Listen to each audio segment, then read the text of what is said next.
Alhamdulillahirrahmanirrahim.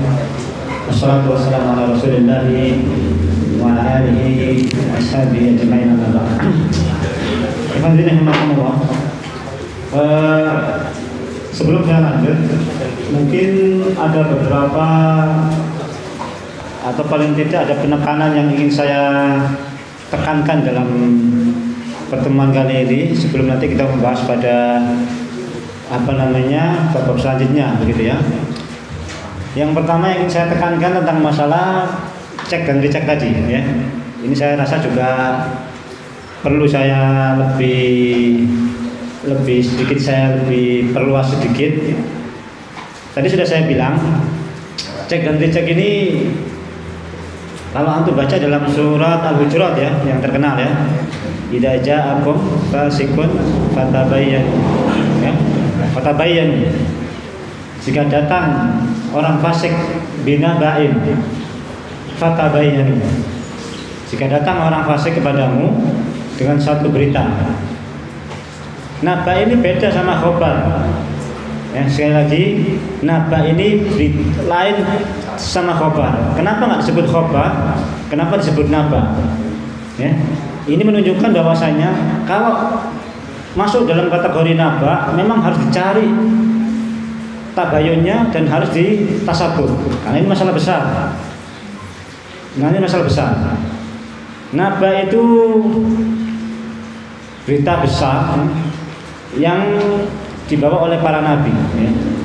Jadi nabi itu orangnya yang dibawa naba ya. Yas'alunaka 'anil naba'il 'adzim ya. Mereka bertanya kepadamu Muhammad tentang naba'il 'adzim, tentang berita yang besar. Berita yang besar. Naba itu berita besar mengandung suatu hal yang sangat penting. Beda dengan berita. Khobar, berita biasa. Khobar, berita biasa. Ini naba. Kalau ada naba, tabayun. Tabayun dalam tafsirnya di situ tasabur. Ya, tabayun, tasabur tentang satu naba. Kalau dilihat dari asbabun nuzul ayat ini tentang utusan Nabi SAW ke kampung Bani Musthalib ya, untuk mengambil zakat. Mengambil zakatnya penduduk kampung Bani Musthalib. Diutuslah kalau nggak salah pada waktu itu Abdullah bin Ars, anaknya Abdullah bin Ars. Abdullah bin Ars ini kalau antum tahu sejarahnya itu awal-awal masuk Islam bersama Bilal ya. Dia disiksa sama tuannya, dipanggang punggungnya itu sampai kemudian api itu mati kena tetesan darah ataupun sebagian daging yang meleleh karena dipanggang tadi sampai lubang panjang. Jadi lubang dari sini sampai ke bawah sini. Itu terlihat sampai masanya Umar bin Khattab. Berapa tahun? Sejak awal dakwah sampai masanya Umar bin Khattab. Ya, berapa tahun ya? Hampir 20 tahun lebih ya. Umar bin Khattab 10 tahun ya kan. Abu Bakar 2 tahun, dakwah di Mekah 13, di Madinah berapa tahun ya? Panjang. Nah, itu kemudian diutus kampung Bani Musthalib. Di tengah perjalanan dia mendapatkan berita orang-orang yang di kampung Bani Musthalib kumpul di pintu gerbang masuk kota atau pintu gerbang di kampungnya itu dengan membawa senjata lengkap, bawa pedang, bawa perisai, berdiri di situ. Itu sampai tengah perjalanan. Maka kemudian dia langsung simpulkan, dia langsung ambil analisa. Oh, berarti berdasarkan berita ini orang-orang yang ada di kampung Bani Musthalib tidak mau membayar zakat, atau bahkan dia akan membunuh utusan yang akan mengambil zakat ke kampung Bani Musthalib. Itu kesimpulan dia berdasarkan berita yang masuk, berdasarkan informasi yang masuk ke dia, bahwasanya orang-orang yang ada di kampung Bani Musthalib kumpul di luar pintu gerbang dengan membawa senjata lengkap, maksudnya begini, bawa pedang, bawa tombak, bawa perisai dan sebagainya. Maka dia simpulkan orang-orang Bani Musthalib tidak mau membayar zakat dan bahkan mungkin akan membunuh utusan yang akan mengambil zakat.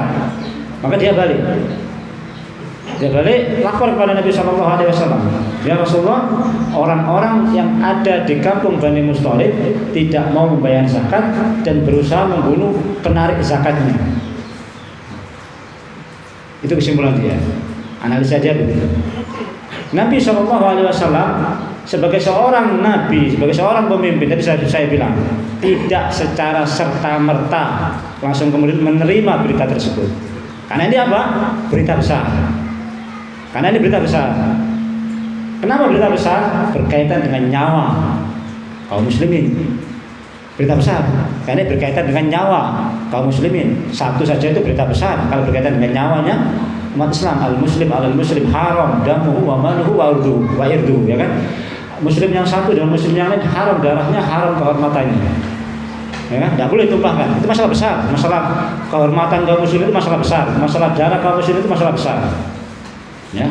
Maka kemudian Nabi SAW mengutus Khalid bin Walid, wahai Khalid, coba cek dan recheck apa yang sebenarnya terjadi di kampung Bani Musthalib. Maka Khalid pun berangkat. Sebagai seorang komandan juga beliau pintar. Tidak langsung menemui orang-orang Bani Musthalib untuk menanyakan berita tersebut, untuk tabayun bahasanya. Enggak. Yang beliau lakukan tabayun sudah ada, tinggal tasabut. Beliau kemudian menginap di sekitar kampung Bani Musthalib. Dia tanya, kira-kira orang-orang di Bani Musthalib gimana? Gak ada masalah. Beliau lihat sholat subuh. Oh, ternyata orang-orang Bani Musthalib juga sholat subuh, sholat duhur, asar, 5 waktu sholat. Berarti tidak ada tanda-tanda untuk memberontak pada Nabi SAW. Barulah kemudian dia masuk. Sudah mempelajari kondisi wakilnya, keadaan seperti itu, barulah Khalid kemudian masuk, menanyakan kepada orang-orang kampung Bani Musthalib, saya dapat berita begini, bahwasanya ketika penarik zakat kami datang, kalian berkumpul di depan pintu gerbang kalian membawa senjata lengkap. Apa maksud kalian seperti itu? Mereka bilang apa? Wahai Khalid, ini sudah menjadi kebiasaan kami menyambut tamu agung. Jauh nggak dengan kesimpulan? Hah? Jauh banget dari kesimpulan. Faktanya itu memang itu kebiasaan. Kalau ada tamu agung dari Rasulullah disambut dengan cara seperti itu. Ada memang begitu. Kalau antum ke Bekasi, ya kan, nikahan kasih mercon itu, ya. Dilempari apa namanya petasan, ya kan, wah kan begitu ya. Itu nggak berniat mencelakakan, ya. Nggak ada niatan mencelakakan. Memang tradisinya begitu, ya kan, tradisinya begitu. Orang-orang Saudi itu kalau mereka bergembira pesta itu begitu, mereka ambil pedang, joget-joget, pedangnya ditarung-tarungkan begitu, diadu begitu. Itu sambil joget-joget. Nggak ada niatan untuk haram, itu nggak ada. Memang niatnya senang itu, niatnya memang lagi pesta begitu itu. Nah, barulah kemudian pulang. Nah, inilah kesimpulan yang jauh berbeda antara Khalid dengan sahabat tadi. Nah, inilah bahayanya kalau kemudian kita menerima informasi, kemudian kita telah sendiri, ketika kita analisa sendiri, kita putusin sendiri. Bahayanya begitu. Dapat informasi SMS, ya, WA ini cuma WA saja. Dapat WA, diramesi sendiri, ya, dianalisa sendiri, diputuskan sendiri. Wah, ini WA ini gak benar ini orang. Sudah, pokoknya kalau gitu saya putuskan.